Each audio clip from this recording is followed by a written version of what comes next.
Radio. Ang sabi nila, kailanman ay hindi matutumbasan ang pagmamahal ng isang ina. Dahil kahit magkanya-kanya na ang mga anak at bumuo ng pamilya ay palagi nandyan ang kanilang ina para sila ay gabayan at tulungan sa bawat pagsubok ng buhay. Hindi naman kasi nauubos ang pagsubok na dumarating sa atin. Pero minsan ang lakas na mismo natin ang nagsisimulang maubos hanggang sa tuluyan na tayong manghina. Papa Dudut, just call me Jeya, not my real name. Pero ito rin ang tawag talaga sa akin ng mommy at mga kapatid ko. 45 years old ako sa ngayon and working as a professional musician.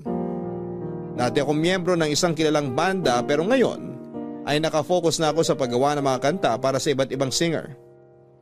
Matagal ko na ring libangan ang pakikinig ng programa ninyong Barangay Love Stories. Actually, isang programa ninyo sa mga nagiging inspirasyon ko sa pagsulat ng kanta. Yung mga kwento na ini-air ninyo na hango sa totoong buhay ng mga taong nakikinig. Bunso nga pala ako sa 3 magkakapatid. Panganay si Ate Marla at pangalawa naman si Kuya Marlo.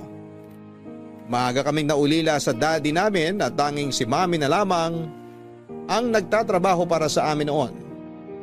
Principal siya sa isang public school at naitaguyod niya ang pag-aaral namin hanggang sa makatungtong na ako sa kolehiyo. Nursing ang kurso na kinuha ko at nagpa-part-time job ako bilang singer sa isang restaurant na malapit lang sa bahay namin, Papa Dudut.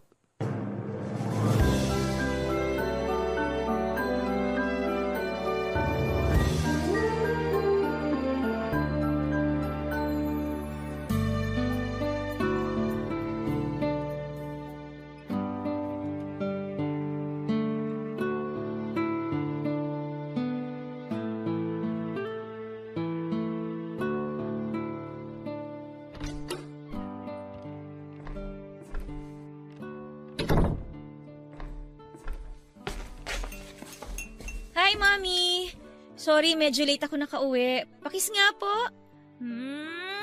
Hindi pa naman kami tapos kumain ng Ate Marla mo. Sabayan mo na kami. Maupo ka na. Sige po, upo na ako dito. Gutom na rin po talaga ako. Sorry po talaga kung medyo late ako nakauwi ah. Ano pa bang bago doon? Ate Marla, ngayon lang naman ulit ako medyo na late ng uwi ah. Ngayon lang? Sigurado ka? Marla, tama na yan. Nasa harap tayo ng hapagkainan, kaya ituloy mo na lang yung pagkain mo. Jaya, ito ang kanin. Ikaw na lang ang kumuha ng ulam na gusto mo. Meron tayong tinola, tsaka pritong bangus. Mapaparami yata ang kain ko ngayon. Sakto, hindi po ako nag-lunch kanina. Bakit hindi ka nag-lunch? Huwag mo sabihing nagtitipid ka na naman. Hindi po, Mami. Medyo nagda-diet lang po talaga ako. Bakit ka naman magda-diet? Ang payat-payat mo na. Sumiskip na rin po kasi sa akin yung mga pantalon ko eh. Di bumili tayo ng bagong pantalon mo. Okay pa naman po yung mga pantalon ko. Wala pang sira tsaka hindi pa kupas. Kesa naman bumili tayo ng bago. Magda-diet na lang po ako para magkasya ulit sa akin. Sa bagay. Bakit po pala wala pa si Kuya Paulo? Nag-text siya sa akin. Nagsabi na gagabihin daw siya ng uwi. Inaasikaso daw nila yung thesis nila ngayon. Thesis daw talaga ah. Nakikipag-date lang naman yun si Kuya. Pwede ba, Jeya? Huwag mo nga igaya si Paulo sa'yo nang walang ibang ginawa kundi maglakwatsa. Ate Marla, never ako naglakwatsa no. Talaga? Kaya ba palaging mababa grades mo? Medyo mababa lang naman pero at least naipapasa ko lahat ng subject ko. Pasado nga. Pasang-awa naman. Marla, tama na yan. Kaya palaging kinagabi ng uwiyang si Jeya, Mami, kasi panay lakwatsa. Hindi ako nagsisinungaling. Hindi nga ako naglalakwatsa. Rumarakit lang ako at alam ni Mami yon. Kasama ba sa racket mo na yan ang pag-inom ng alak at paninigarilyo? Ha? Ano bang pinagsasabi mo ate? Wala naman akong bisyo, no? Kung ganon, bakit amoy sigarilyo ka? Didikit talaga sa akin yung amoy ng yosi kasi sa restaurant ako kumakanta kasama ng banda ko. Para namang bago sa'yo yung racket ko ate. Matagal mo nang alam na doon ako dumidiretso pagkatapos ng klase ko. Pwede ka naman kasing hindi rumakit. Hindi naman tayo nagigipit ah. natutulungan ko na si Mami sa mga gastusin dito sa bahay. Kapag hindi mo natapos yung pag-aaral mo at nag-focus ka sa pakanta-kanta mo na yan, sa tingin mo ba makakatulong ka sa mga gastusin dito sa bahay? Marla, ano ba? Gusto ko lang naman pong sabihin na kung nagfo-focus na lang si Jaya sa pag-aaral niya, mas makakatulong siya dito sa bahay na to. Sabi ng tama na yan. Tapusin mo na yung kinakain mo bago pa tayo mawalan ng gana pare-pareho. Tapos na po akong kumain. Hindi pa ubos yung kanin at ulam mo, Marla. Nawalan na po ako ng gana. Papasok na po muna ako sa kwarto ko. May mga trabaho pa akong kailangan tapusin. Excuse me po.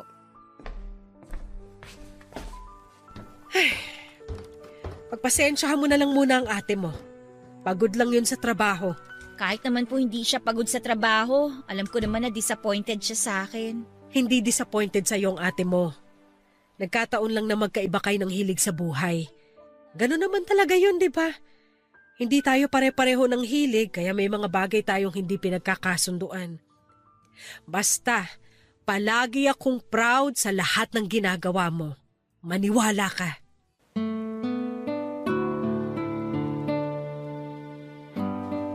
Papadudot karamihan sa isang pamilya. Ang bunso ang pinakabida at paborito. Pero sa bahay namin ako na bunso ang hindi paborito at ang pinakakontrabida lalo na sa paningin ng ate Marla ko. Palagi na lamang akong walang ginagawang tama noon sa paningin niya. Pati nga yung pangarap ko na maging singer, inaharangan niya palagi. Sinunod ko na nga yung gusto niya na kumuha ng course na nursing. Pero pinapakialamanan niya pa rin ang pagsali ko sa band na noon. Nangako naman ako na hindi ko pababayaan ang pag-aaral ko pero bawat kilos ko ay mali na kaagad sa paningin niya. Palibhasa kasi. Graduate siya na magna cum laude at naging successful na arkitekto para mataas ang tingin niya sa sarili. Si Kuya Paulo naman ay palaging walang komento kapag may mga oras na nagtatalo kami ni Ate Marla. Siguro kasi ayaw niya na sa kanya mabaling ang sermon ng ate namin. Mabuti na lang talaga sa kabila ng pagiging kontrabida ni Ate Marla sa buhay ko. Nandun si Mami na palaging tagapagtanggol ko at number 1 supporter sa pagkanta ko. Sabi nga niya kay daddy ko raw na mana ang galing sa pagkanta. Yun din daw ang dahilan kung bakit na in love siya kay daddy noon. Dahil sa ganda ng boses nito at sa tuwing narinig niya akong kumanta, naaalala niya lagi sa akin si daddy. Kaya naman sinusuportahan niya talaga ang pagkanta ko. Lalo na noong nagdesisyon ako na huminto na sa pag-aaral at mag-focus na lamang sa pagkanta. Kasunod noon ay ang pag-alis sa bahay namin para tumira sa isang apartment kasama ang kabanda ko.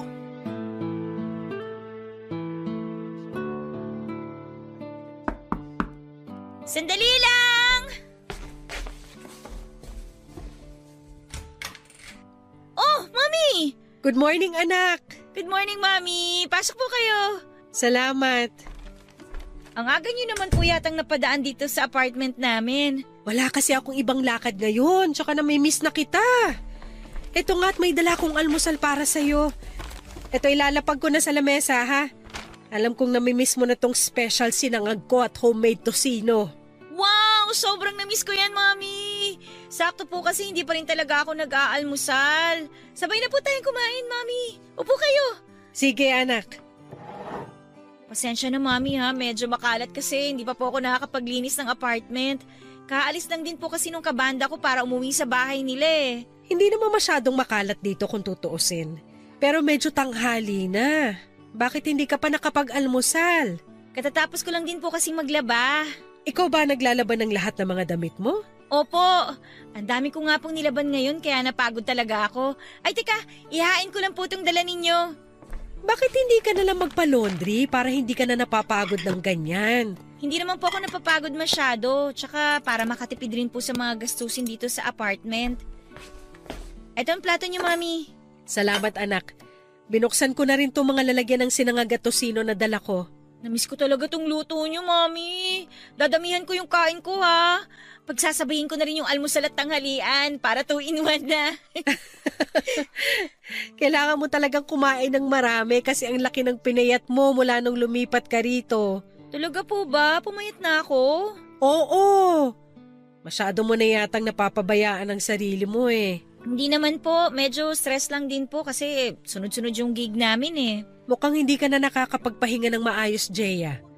Bakit kasi hindi ka na lang umuwi sa bahay natin para naaasikaso kita ron? Ay nako, Mami. May stress lang po ako sa bahay. Alam niyo naman po na hanggang ngayon, inis pa rin sa akin si Ate Marla kahit 1 taon nang nakalipas mula nung huminto ako sa pag-aaral. Palagi lang ring mainit ang ulo niya dahil sa trabaho. Baka ang ibig niyong sabihin, palaging may init ang mata niya sa akin kasi lahat ng ginagawa ko mali sa paningin niya. Kaya ang dami niya kagad puting buhok eh. Masyado kasi siyang seryoso sa buhay.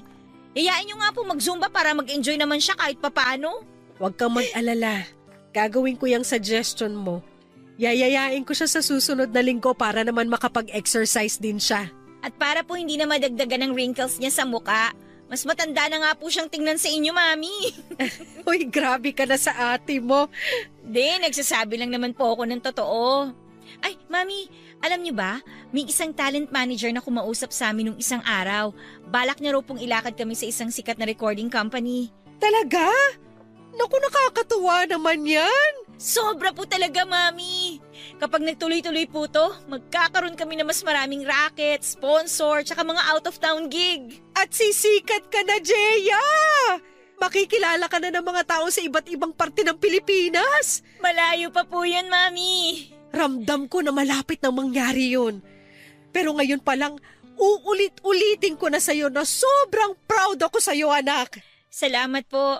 Salamat po kasi lagi kayong nandyan para sa akin. Aba, syempre naman. Ako yata ang #1 fan ng anak kong mahusay kumanta.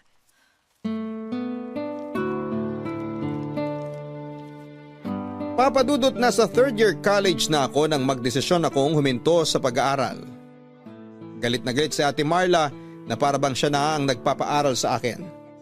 Ang sabi niya ay dapat daw ay hindi ko sinasayang ang buhay ko sa pagbabanda dahil wala naman daw yung patutunguhan. Pero nang mga panahon na yon, desidido na talaga ako kasi hindi na talaga ako nag-i-enjoy na mag-aral lalo na sa kursong hindi ko naman gusto. Yun din ang dahilan kung bakit umalis na ako sa bahay namin. Nung una ay sobrang nanibago at nahirapan talaga ako na mag-adjust. Yun kasi ang unang pagkakataon na umalis ako sa bahay namin para mag-solo. Tapos sanay pa ako na palaging inaasikaso ni Mommy. Yung kapag nagutom ako, palaging may pagkain na nakahain sa lamesa. Yung hindi na uubusan ng pagkain sa ref na pwede kong kainin kahit kailan ko gusto. Pero sa apartment ng kabanda ko ay kailangan kong makisama. Hindi pwede na ako lang ang kakain o kaya ay hindi ako mag-share. Tapos magkaiba rin kami ng ugali kaya kailangan talaga na makisama. Pero mas okay na yon. Kesa naman doon ako sa bahay namin na palaging mali ang ginagawa ko sa paningin ni Ate Marla.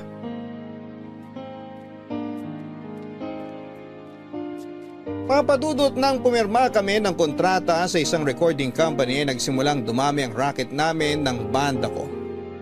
Hindi naman kami sobrang sikat pero na-experience namin ang lumabas ng ilang beses sa mga sikat na TV show. Halos nalibot na rin namin ang buong Pilipinas at nagkaroon din kami ng chance na makatugtog sa ibang bansa. Halos may kanya-kanya na rin kaming buhay noon ng mga kapatid ko. Ang kuya Paulo ko ay may asawa at anak na kaya nakabukod na ng bahay. Si Ate Marla, engaged na noon sa long-time boyfriend niya at madalas na doon tumutuloy sa bahay nito na malapit sa pinagtatrabahuhan niya. Si Mommy naman ay nag-retire na sa pagiging principal niya sa public school. Kaya madalas na nasa bahay na lamang siya. Naging mga busy na talaga kami noon lalo na sa pagkayod para sa mga sarili namin. Hindi naman kami naghihirap, papadudot, pero siguro may gusto lang kaming patunayan sa mga sarili namin. na kaya naming mabuhay nang hindi umaasa sa ibang tao. Kaya naman papadudod sa ilang taon na lumipas ay masasabi ko na halos umikot ang mundo namin nang magkakalayo sa bawat isa.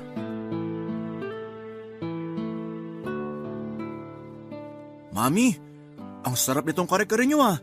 Kahit walang alamang masarap na. Sarap no? Ito talagang na-miss ko sa mga nilulutong ulam ni Mami.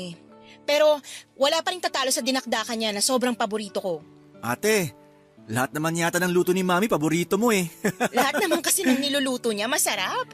Ayan, namimiss niyo ang luto ko pero ako hindi masyado. Siyempre kasama na kayo doon. Kayo at ang luto niyo ang palagi naming namimiss dito sa bahay. Pasensya na po pala kayo kung hindi ako masyadong makauwi dito. Panay po kasi yung overtime namin sa trabaho nitong mga nakaraan eh. Ayos lang yun. Bakit nga pala hindi mo sinama boyfriend mo rito sa bahay para nakasabay natin siya mag-dinner? Nako, mas busy pa po yun sa akin. Sinubukan kong kulitin pero hindi po niya talaga maisingit sa oras niya eh. Parehas talaga kayong workaholic ng boyfriend mo ate, no? Mas workaholic yun sa akin. Swerte na nga makalimang oras ng tulog yun sa gabi kasi hanggang sa bahay, dinadala niya mga trabaho niya. Mami! Sorry, late ako nakarating. Sobrang na-miss ko kayo, Mami. Payakap mo sa Mami ko. Ang higpit ng yakap pa. Parang wala nang bukas. Halos 3 linggo ko po kayo kasing hindi nakita. Sunod-sunod po kasi yung out of town gig namin. Oo nga, Jeya. Ang astig na mga gig nyo ngayon ah. May mall show na rin kayo. Mga mall sa probinsya lang naman yun, kuya. Astig pa rin kasi mas nakikilala na ang banda nyo. Thank you, Kuya Paulo. Teka, nasan pala ang asawa at 2 anak mo? Hindi sila nakasama ngayon kasi umuwi dun sa bahay ng biyenan ko. Biglaan din kasi ang pag-invite ni Mami ng dinner dito sa bahay. Sayang naman. Namimiss ko na rin kasing kulitin yung mga anak mo. Maupo ka na, Jaya. Sakto kasi kakasimula lang din namin kumain. Sorry po kung ako na naman ang pinaka-late na dumating. Ang traffic po kasi talaga eh. Ano pa bang bago doon? Ikaw naman palagi ang pinaka-late kapag may family dinner tayo. Palibhasa, wala ka kasing pagpapahalaga sa oras ng ibang tao. Hindi ba pwedeng na traffic lang ako sa EDSA? Bakit napunta na sa pagpapahalaga sa oras ng iba? Alam mo namang laging traffic sa EDSA, bakit hindi ka nag-adjust ng oras mo? Ang hirap kasi sa'yo, wala kang pakialam sa mga taong naghihintay sa'yo. Ang hirap din sa'yo ate, masyado kang feeling perfect. Jeya, tama na yan. Eh kasi naman tong si Ate Marley, palagi na lang feeling perfect. Nakakainit ng ulo. Pagod na nga yung tao kung ano-ano pang maririnig ko. Ikaw lang bang pagod? Galing din kami sa trabaho ni Paolo pero hindi kami na-late sa call time ni Mami para sa dinner na to. Mga anak, tama na yan. Magkakaiba tayo ng trabaho. Mas hawak nyo ni Kuya Paulo ang mga oras ninyo, hindi kagaya ng trabaho ko. Eh di humanap ka ng trabaho nang hindi ka nagre-reklamo dyan. Ate Marla, Jeya, tama na yan. Hindi naman ako nagre-reklamo, no? Gusto ko lang ipaintindi sa inyo na magkaiba tayo ng nature ng trabaho. Huwag mo igaya sa boring na trabaho mo yung mga gig ko. Boring pala. Kahit halos triple ang kinikita ko sa trabaho kaysa dyan sa walang kwentang ginagawa mo. Grabe ka na magsalita ah! Mas grabe ka! Masyadong mataas tingin mo sa sarili mo. Hindi ba talaga kayo titigil ha? Ate Marla, Jeya? Minsan na nga lang tayo magkasama-sama dito sa bahay, mag-aaway na naman kayo. Hindi nyo na nirespeto si Mami. Eto kasi si Jaya eh. Anong ako? Ikaw to nag-umpisa. Nag-umpisa lang naman to dahil late ka na naman. Sinabi ko naman yung dahilan, di ba? Hindi ko naman ginusto na... Tama na, ano ba? Hindi ba talaga kayo titigil? Hindi na kayo nahiya kay Mami. Gusto ko lang namang ipaintindi kay Jaya kung anong mali sa ginagawa niya. Mali sa paningin mo, ate. Sa paningin mo lang. May sakit ako. Stage 3. Glioblastoma. Isang uri yun ng brain cancer. At yun ang dahilan kung bakit inimbita ko kayo rito sa bahay para magkasama-sama tayong 4. Kaya sana, ibigay nyo na sa akin ang oras na to para magkaroon tayo ng masaya at matiwasay na hapunan.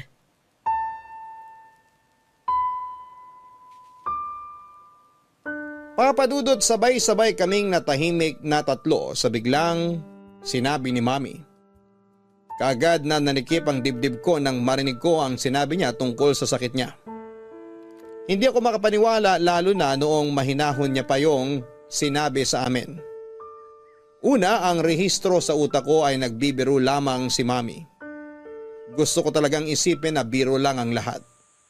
Pero kilala ko ang nanay ko. Hindi siya kailanman gagawa ng kahit na anong biro tungkol sa bagay na yon. Kaya sobra kong pinigil ang luha ko ng mga oras na yon. Nag-guilty rin ako kasi inisip ko na dapat ay hindi ako na late sa dinner namin na yon, Papa Dudut. Na dapat ay mas inagahan ko pang uwi sa bahay dahil minsan lang kaming imbitahan ni Mami na kumain ng sabay nang walang kahit na anong okasyon. At dapat ay nagtimpi na lamang ako para hindi kami nag-away ni Ate Marla. Doon ko lang na-realize kung bakit madalas akong tawagan o i-text ni Mami para kumustahin noon. Akala ko ay nami-miss niya lamang ako kaya niya ginagawa yon. Yun pala ay may iba na siyang mas malalim na kadahilanan. Pero pagkatapos ng gabi na yon, ay hindi na kami nag-aksaya pa ng oras. Sinamahan namin si Mami sa mga follow-up check-up niya hanggang sa magsimula na ang chemotherapy niya. Wala namang problema sa pera dahil kaya naming mag-share para sa mga gastusin. Dahil ako ang pinakamadalas na out of town, ang ginagawa ko na lang para makabawi kahit papaano ay palagi akong tumatawag pagkatapos ng mga gig ko para kumustahin si Mami. Pero Papa Dudut, sa oras na matapos ang gig ko, kahit saan mang lugar ako naroroon, sinisikap ko na dumiretso uwi sa bahay namin para puntahan si Mami.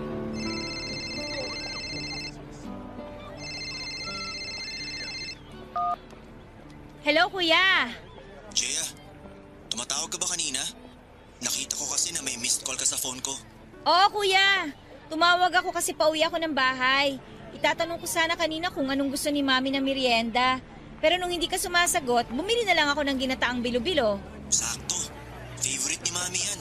Oo nga, kaya nga nung nakita ko, bumili kaagad ako. Uy, kuya, kasama mo ba mga bata dyan sa bahay? Nako, wala ako sa bahay, Jaya. Akala ko nasa bahay kayo ngayon. Nabanggit mo kasi na matutulog kayo kagabi sa bahay para may kasama si Mami doon, di ba? Umalis din kami pagkatapos namin mag-dinner. Maaga kasi ang schedule ng dentist itong mga bata, kaya hindi na kami natulog doon sa bahay. Sabi naman ni Mami okay lang daw kahit umuwi na kami ng mga bata. Naku, kung alam ko lang na hindi kayo matutulog doon, sana pala pinilit kong umuwi kagabi. Si Ate Marla ba, sinamahan si Mami kagabi? Hindi ko sure eh, pero baka naman maaga siyang umuwi kanina. Kung hindi lang magkakasunod yung mga gig namin, masasamahan ko sana na mas matagal si Mami eh. Kahit ako na lang para hindi na rin kayo maobliga tsaka hindi na maabala mga sked nyo. Pasensya na kasi kinailangan talaga naming umalis ng bahay kagabi kasi kasama ko ang mga bata. Jaya, kailangan ko na palang ibaba tong tawag kasi paalis na rin kami ng mall ng misis ko at mga anak namin. O sige kuya, nasa tapat na rin naman ako ng gate ng bahay natin. Papasok na rin ako sa loob. Mag-ingat kayo ha. Bye! Sana nasa loob ng bahay si Ate Marla para naman may kasama si Mami. Mami? Nandito na ako! Jaya, nandito ako sa kusina. May dala akong ginataang bilo-bilo. Lagay ko na dito sa lamesa ha. Mami, anong ginagawa nyo? Naglilinis ako ng lababo pero patapos na rin naman ako rito. Magbabanlaw na nga sana ako ng mga kamay nang dumating ka. Pero bakit kayong gumagawa niyan? Sino ba ang dapat na gumawa nito? Wala naman akong kasambahay dito. Ayaw nyo naman po kasing ikuha namin kayo ng kasambahay na makakasama dito sa bahay eh. Hindi ko rin naman kailangan pa ng ibang tao na makakasama rito. Nasaan po ba si Ate Marla? Di man lang kayo tinutulungan sa paglilinis sa lababo. Sa Lunes pa raw siya makakauwi dito sa bahay. Kasi nasa Batangas siya hanggang Linggo para sa seminar nila sa trabaho. Sana po hinintay nyo na lang ako para ako na po ang gumawa niyan. Anak, alam kong may sakit ako pero hindi ako baldado. Naigagalaw ko pa lahat ng parte ng katawan ko. Kaya hindi mo kailangan na mag-alala sa akin ng ganyan. Ayoko lang po kasi na masyado kayo napapagod, Mami. Tsaka madalas ba talaga na wala kayong kasama dito sa bahay? Medyo. Kasi syempre, busy na rin ang Kuya Paolo mo sa pamilya niya. Si Marla naman, kakapromote lang sa trabaho kaya hinahayaan ko na lang din na hindi muna umuwi dito sa bahay. Nahihirapan kasi siya sa biyahe. Kapag dito pa siya nanggagaling, papunta sa opisina niya. Pero ayos lang naman ako, anak. Huwag mo ako masyadong alalahanin. Ay, hindi na po talaga ako masyadong mag-aalala sa inyong mula ngayon, Mami. Kasi uuwi na po ulit ako dito sa bahay natin. Dito na po ulit ako titira. Para kahit naman papano, tuwing wala akong trabaho, may kasama kayo dito.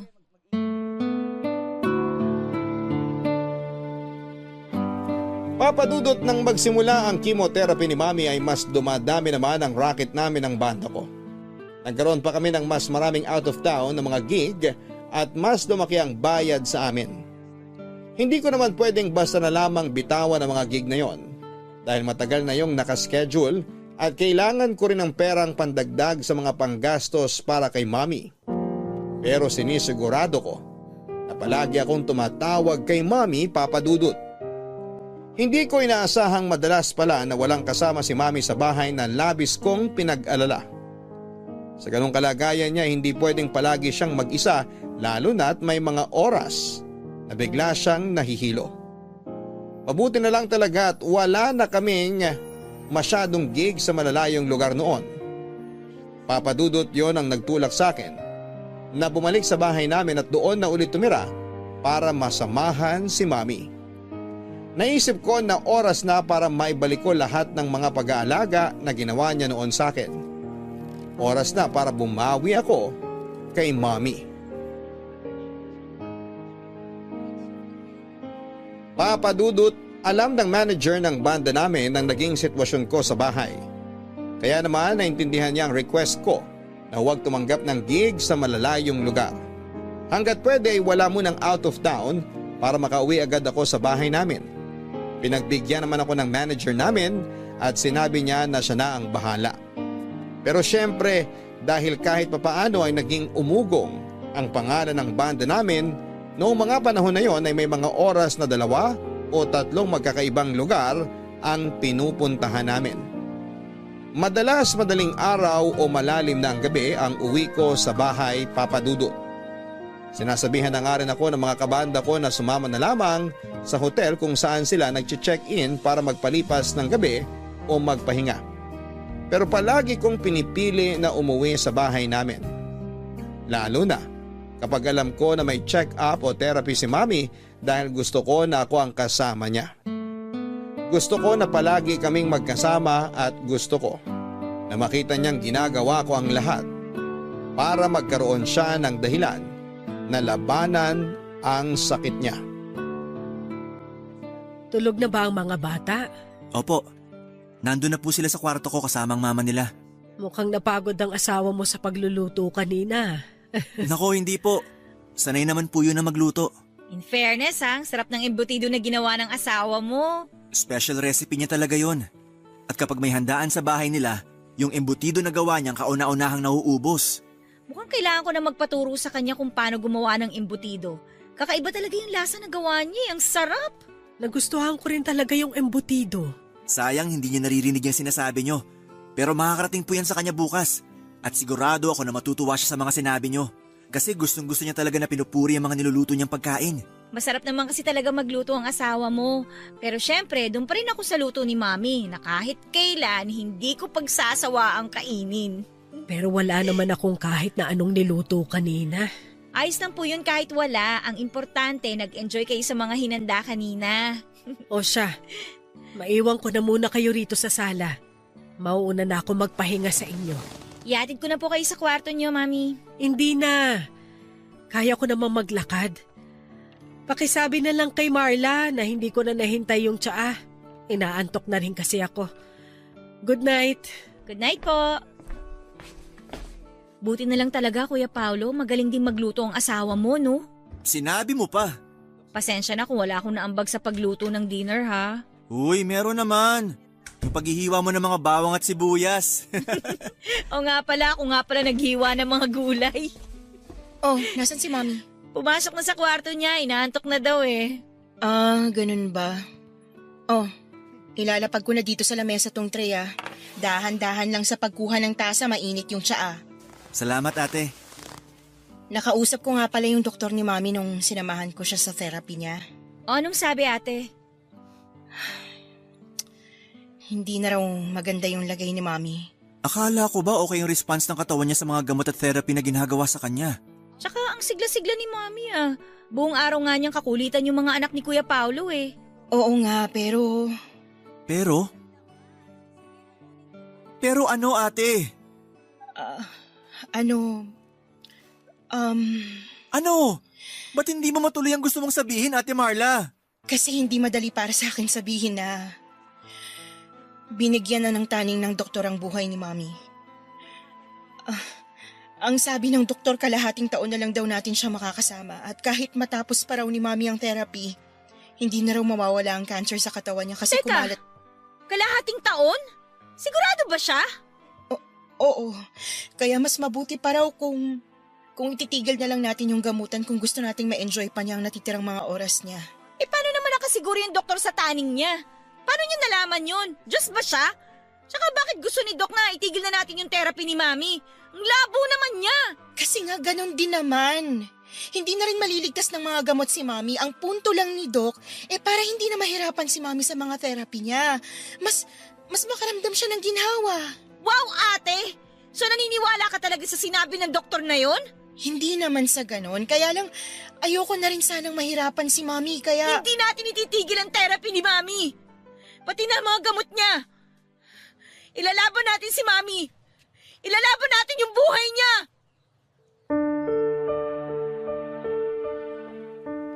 Papadudod sa bawat therapy ni Mami ay never kong narinig sa kanya na nahihirapan na siya. At gusto na niyang itigil ang lahat. Kahit na nakikita ko ang malaking pagbabago sa katawan niya. Hindi nawala ang ngiti sa mga labi niya sa tuwing magkakausap kaming dalawa. Malaki ang pinayat ng katawan ni Mami, nalagas na rin ang buhok niya. Umumpak ang muka at lumalim ang eye bags. Ayaw niya nga rin na mag-wig dahil mainit daw sa ulo kaya manipis na balaba lamang ang madalas niyang ginagamit. Ako rin yung madalas na kasama ni Mami sa mga therapy pero si Ate Marla ang madalas na kausap ng doktor niya. Mas maintindihan daw kasi ni Ate Marla ang sitwasyon dahil mas matalino siya sa akin. Matagal ko nang tanggap ang bagay na mas angat si Ate Marla pagdating sa katalinuhan. Mataas pa rin naman ang bilib ko sa kanya kahit naiinis talaga ako sa ugali niya. Kasi alam ko na sa aming tatlo na magkakapatid ay siya talaga ang nag-iisang achiever.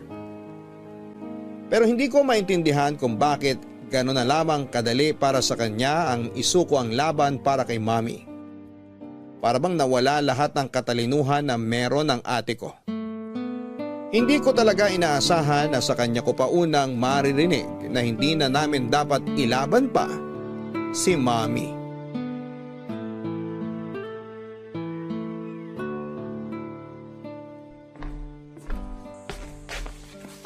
Mami, ano pong gusto niyong merienda?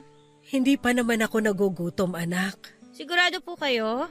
Oo, busog pa naman ako. Naparami ang kain ko kaninang tanghalian natin. Nakakatuwa nga po, ang dami niyong nakain kanina. Sabihan niyo lang ako kung anong gusto niyong kainin mamaya pag nagutom kayo, ha?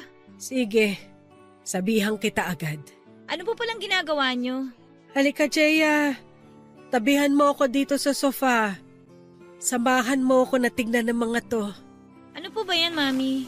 Nakita ko kasi sa kwarto kanina tong maliit na photo album. Sobrang luma na yan, Mami, ah. Oo, field trip pa to ng mga kapatid mo. Noong nasa elementary sila. Sinama ka namin. Ay, naalala ko po tong isang picture na to, Mami. Yan, yung nasa butterfly garden tayo. Oo nga po.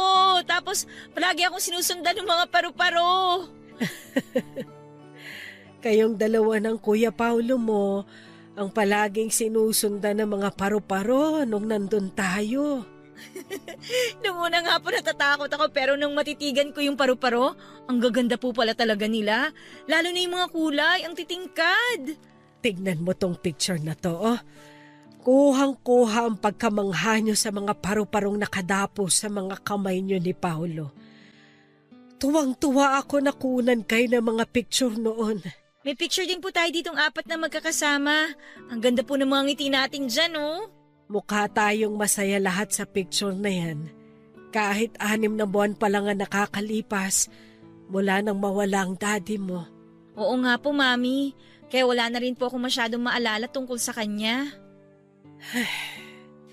Alam mo, sa totoo lang, namimiss ko na ang daddy mo, anak. Sigurado nga matutuwa yung kapag nagkita na kami ulit. Mami, ano ba naman yung sinasabi nyo? Hindi pa po kayo magkikita ni Daddy. Matagal pa po namin kayo makakasama. Hindi ko naman sinabi na bukas na kami magkikita. Pero hindi pa po kayo pwedeng magkita ni Daddy. Naniniwala akong nagagaling pa kayo. Sa totoo lang, anak, minsan gusto ko na lang maging paru-paro. Gusto ko na maging malaya, kagaya ng mga paru-parong nandito sa litrato. Malaya sa lahat ng gulo dito sa mundo at sa sakit na meron ako ngayon. Akala ko po ba lalaban kayo para sa amin? Akala ko po lalaban kayo para sa akin. Yun naman ang ginagawa ko ngayon, anak. Lumalaban pa rin ako pero nahihiya na kasi ako sa inyo. Nararamdaman at nakikita ko kasi na napapagod na rin kayo sa pag-aalaga sa akin. Hindi kami napapagod, Mami. Wala napapagod sa amin. Ayoko nang maging pabigat sa inyo. Kahit kailan, hindi po kayo naging pabigat sa amin. Pero, Jeya, Basta po, Mami, lumaban po kayo. Please. Lumaban kayo kasi pilit kaming lumalaban para sa inyo. Lalo na po ako. Ayoko pong mawala kayo sa akin. Hindi ko kakayanin. Please, Mami, mag-promise kayo. Mag-promise kayo na magpapagaling kayo. promise, anak.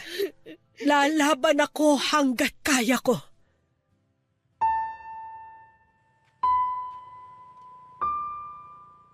Papadudot nang makausap ko ang doktor ni Mami, sinabi niya sa akin na napakaliit na ng chance na mawala ang cancer niya lalo't umakyat na ito sa stage 4. Pero ang mas masakit doon ay nang marinig ko rin mula sa doktor mismo na wala ng 1 taon ang itatagal ng buhay ni Mami.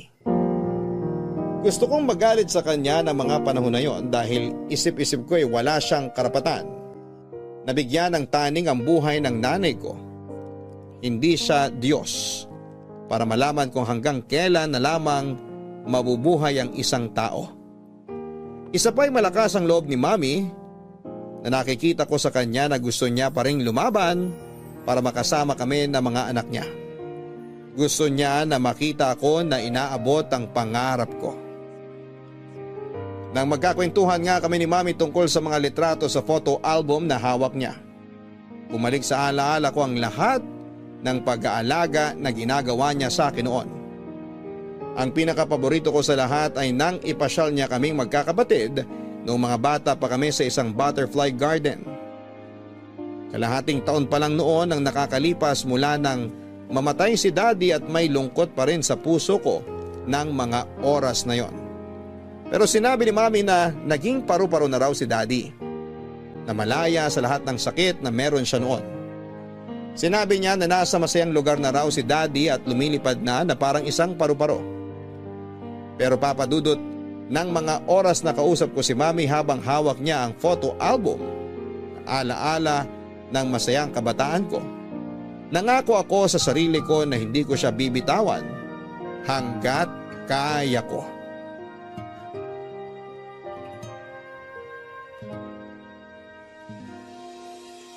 Papadudot, tuluyan ng kumalat ang cancer sa iba pang organs ni Mami kaya mas lalo nang lumiit ang napakaliit na chance na gumaling siya. Ang sabi nga ng doktor ay wala na talagang gamot o therapy ang makakapagpagaling sa sakit niya. Ayoko talagang maniwala kasi nakikita ko naman na malakas siya. Oo, malaki ang pinayat ng katawan ni Mami at hirap na siyang makalakad pero andun pa rin ang energy niya. Andun pa rin ang pag-asa niya, nagagaling siya at makakasama pa namin siya ng matagal. Ilang beses akong kinausap ni Ate Marla na itigil na namin ang mga gamot ni Mami at hayaan na lamang namin na maging masaya ang nalalabing araw ng buhay niya. Nagalit talaga ako kay Ate Marla kasi kahit siya ay parang tinaningan niya na rin ng buhay ng mami namin. Hindi ko maintindihan kung ano bang dahilan ng pag-iisip niya ng ganong bagay. Bakit parang napakadali lang sa kanya na isuko si Mami. Pero nanindigan ako sa desisyon na hindi namin ititigil ang pagpapainom ng natitirang gamot ni Mami. Hanggang isang araw ay biglang nanikip ang dibdib niya kaya kaagad namin siyang isinugod sa ospital. Na cardiac arrest na pala si Mami. Nailigtas ng mga doktor ang buhay ni Mami kaya lang ay na-comatose naman siya, Papa Dudut.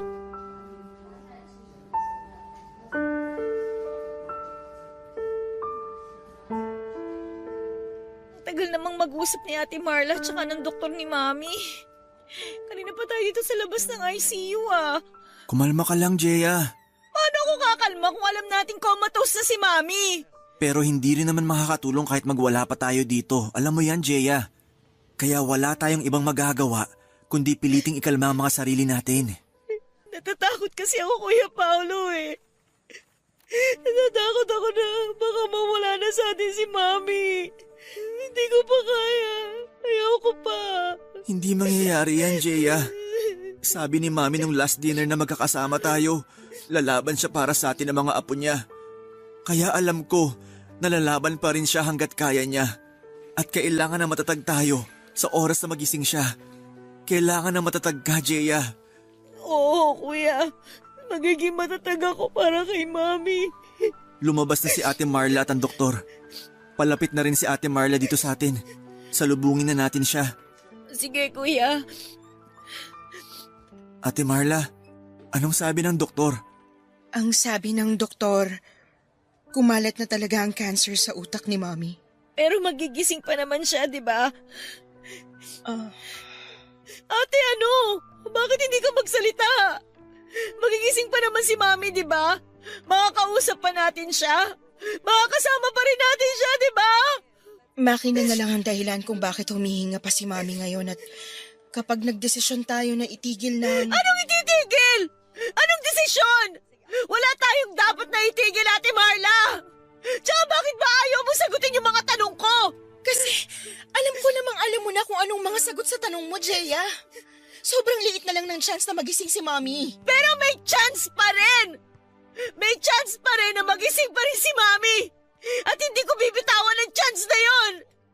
Ate Marla, kung tungkol sa mga gastusin dito sa ospital, pwede naman natin pagtulong-tulungan yun, di ba? Kakayanin natin i-cover lahat ng gastusin dito! Tapos ano? Pahihirapan na naman natin si Mami. Si Mami ang nagsabi sa atin noon na gusto niyang lumaban para sa atin. Para mas makasama ba niya tayong lahat? Bakit ba palagi napakadali para sa'yo yung bitiwan siya, ha? Jeya, Ang tigas naman ang puso mo, Ate Marla!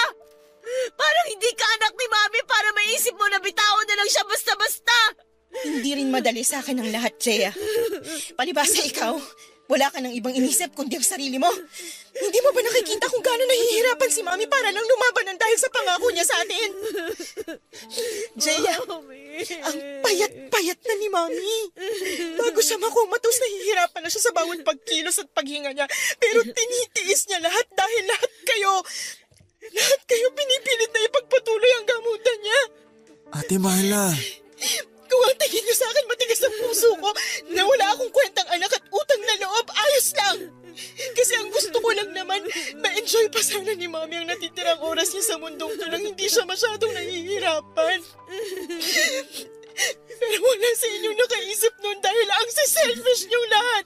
Pinahirapan niyo si Mami hanggang sa makumatos na siya.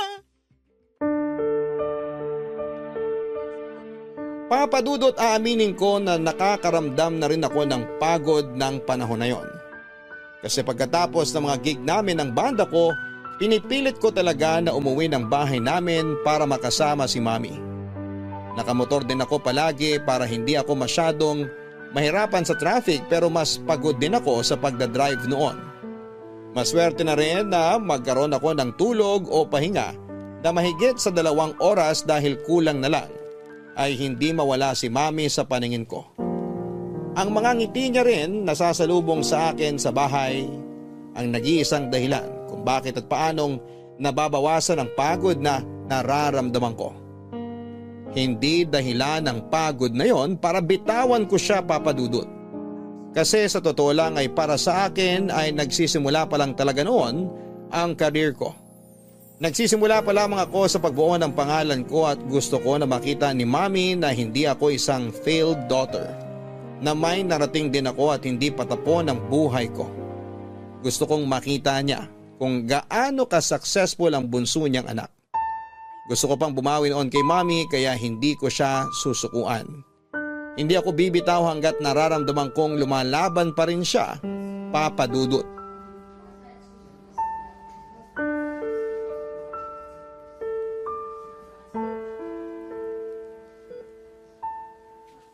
Jaya. Jaya, gising na. Ate Marla, sorry ah. Nakatulog pala ako dito sa may tabi ni Mami. Kanina ka pa ba? Kadarating ko lang. Gusto mo bang umuwi muna sa bahay para makapagpahinga ka ng maayos? Hindi ate, ayos lang ako dito. Eto nga palang kape, dinalan kita. Salamat. Iinumin ko na lang mamaya.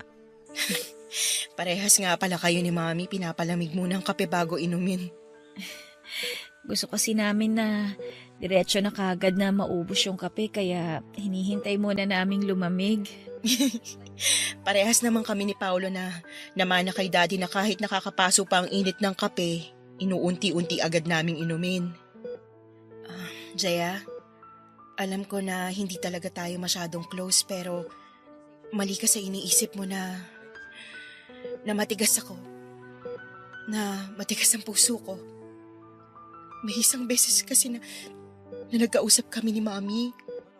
Ang sabi niya, napapagod na raw siyang magpagamot. Napapagod na siyang lumaban. Sinabi niya yon? Oo. Sinabi niya pagkatapos ipaalam sa atin ng doktor na hindi napigilan ng cancer na kumalat sa ibang organs niya.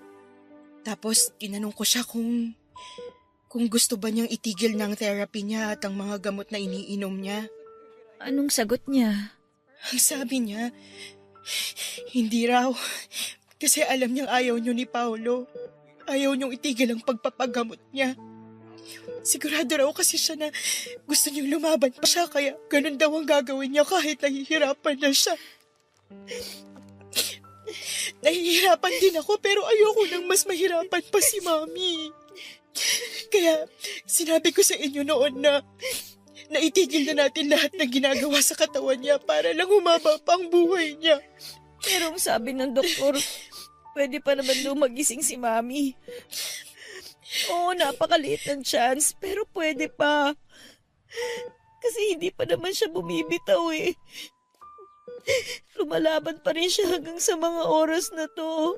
Lumalaban na lang siya para sa atin at hindi para sa sarili niya, Jaya. Alam ko na nakikita mo na kahit nakangiti ang mga labi ni Mami, nahihirapan na siya. Nahihirapan na si Mami pero hindi siya bumibitaw dahil sa atin. Dahil sa'yo. Hindi naman talaga matigas ang puso ko. Ayoko ring mawala si Mami pero ayoko na siyang mahirapan pa. Gusto ko na siyang magpahinga. Hindi ko alam, Ate Marla. Kasi sa totoo lang, hindi ko alam kung kakayanin kung mawala si Mami. Lahat naman tayo nahihirapan. Pero sana, maisip mo na habang patuloy tayo naghihintay na magising si Mami, patuloy din siyang nahihirapan para sa atin. Jaya, hindi talaga madali to pero baka oras na. Oras na para bumitaw tayo. Hindi, ayoko. Hindi bibitaw. Hindi ko susukuan si Mami.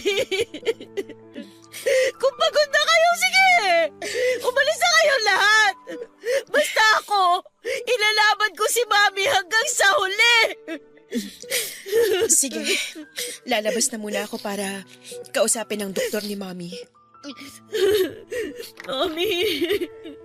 Mami! Alam ko naririnig mo ako.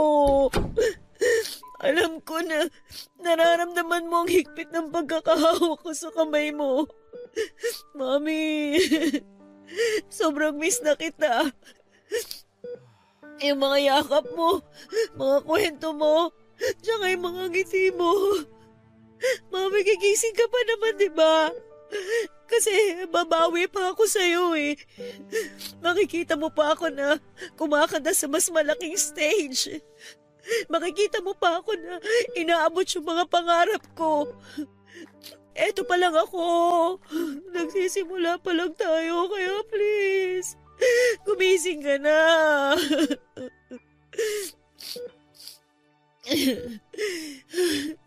Hindi ko alam kung maniniwala ba ako sa sinabi ni Ate Marla kanina. Mami, gusto mo na ba talagang sumuko ako? Gusto mo na ba talagang magpahinga? Kasi ako ayoko pa sana eh. Ayoko pa mawala ka sa amin.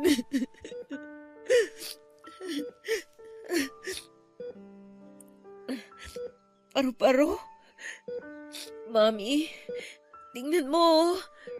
May paru-paro dito sa braso mo. Ang ganda ng kulay niya.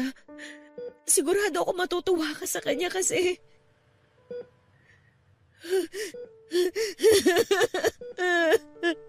Mami! Mami! Ito na ba yung sign mo para sa akin? Ha? Ito na ba yung sagot mo sa mga tanong ko? Okay, ito na yun, Mami. Kung talagang pagod ka na.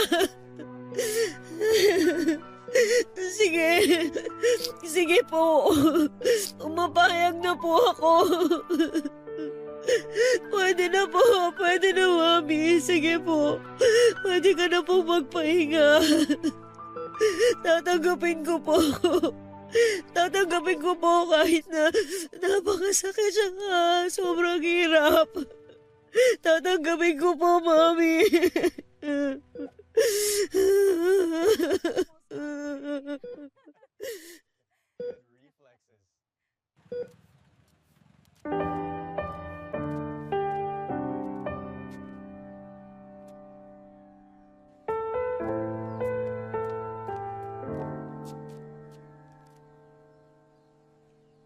Papadudot, wala sa bukabularyo ko noon ang salitang pagsuko sa kalagayan ni Mami. Handa akong ubusin ang savings ko para lamang hintayin na magising siya. Naniniwala kasi ako noon na babalik siya. Na magigising siya ulit at makakasama pa namin, kaya ayoko talagang bumitaw. Kahit parang ako na lamang talaga noon ang kumakapit at naniniwala sa bagay na yon. Handa pa rin ako na maging matatag at maghintay na gumaling siya. Pero nang makausap ko si Ate Marla at humingi siya ng sorry pagkatapos niyang magpaliwanag, nagsimula akong maguluhan sa nararamdaman ko. Inisip ko kung dapat ko pa ba talagang ipagpatuloy ang pakikipaglaban para mabuhay si Mami. Kung dapat ko pa bang ilaban ang gamutan sa kanya kahit sobrang liit na ng tsansa na magising siya. Kahit pikit ang mga mata niya, nakikita ko kung gaanong nahihirapan ang katawan ni Mami. Sa dami ng aparatong nakadikit sa kanya ay alam ko na hindi siya komportable kung may malay man siya. Pero gusto ko pa rin siyang ilaban. Gusto ko pa rin siyang makasama ng mas matagal. Pero ang hindi ako sigurado ay kung yun din ba ang gusto niya na mangyari noon. Papadudot, humingi ako ng sign kay Mami kung gusto niya na bang bumitaw ako. Gusto ko na maramdaman ko na sa kanya galing mismo na kailangan ko na siyang palayain. Kasi sa totoo lang ay kung ako ang tatanungin ay hindi ko pa kaya. Ayoko pa. Ayoko pa siyang mawala sa buhay ko. Pero nang makita ko ang paru-parong dumapo noon sa kamay niya na lumipad papunta sa kamay ko, yun ang naging sign ko para tuluyan ko na siyang bitawan.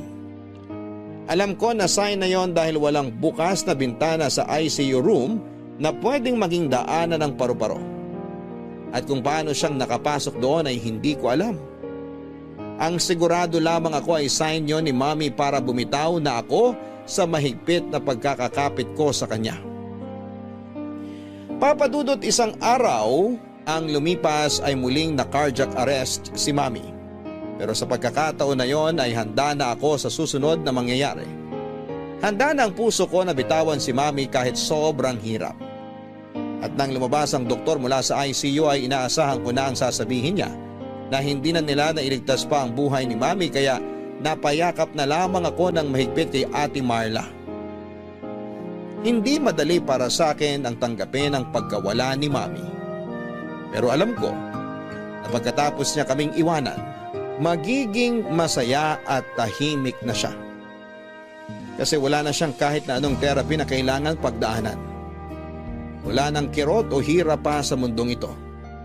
At alam ko na magiging masaya at tahimik siya sa oras na makita niyang maluwag na naming tinanggap ang pagkawala niya. Mahigit 2 dekada na rin po ang lumipas mula na mawala si Mami Papadudot. Hanggang ngayon nga ay naluluha pa rin ako habang sinusulat ang kwento ko na ito. May kirot at lungkot na alam kong mananatili na lamang na malalim na peklat dito sa puso ko. Ang mahalaga ay natanggap ko na ang pagkawala ni Mami at sigurado ako na masaya siya kasi natupad ko na ang mga pangarap ko at naging mabuting asawa at ina rin ako na kagaya niya. Maraming salamat po sa pag-ibigay ng oras na mai-air ang kwento ko sa tanghaling ito. At sana po'y nakapag-iwan ito ng aral sa ating mga kabarangay. Ang inyong forever kapuso at kabarangay, Jeya. Maraming salamat, Jeya, sa pagsulat mo sa aking programa dito sa Barangay Love Stories. Ramdam ko ang lungkot ng ating mga kabarangay na nakapakinig ng kwento mo pero sigurado ako na malalim ang aral na naiwan mo sa kanila. Ang aral na sadyang maikli ang buhay nating lahat. Kaya dapat na palagi